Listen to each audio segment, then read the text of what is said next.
Hey, this is Aaron at Start House. I got a little funny one for you here. This bike was brought in because it wasn't shifting well, wouldn't stay in gear, not fixed by adjusting the derailleur. Axle was falling out. The guy was riding high speed for a long time with a wheel loose. Check your wheels. I've set this bike up on purpose to fail, but quick, grab your seat, grab your rear wheel, shake it. This thing's got a looseness to it. Figure out where it's coming from. This is the rear wheel.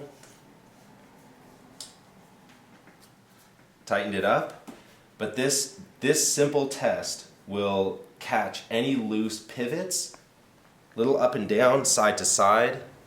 It's going to catch something wrong, and then you can figure out what it is wrong. Same with up front on the bike. Grab the front brake, rock it back and forth. This is going to catch a loose brake, a loose front hub, something wrong in your fork, loose headset. This is a quick way, without actually going into each separate component, 2 quick tests that tell you if your bike is rattling apart.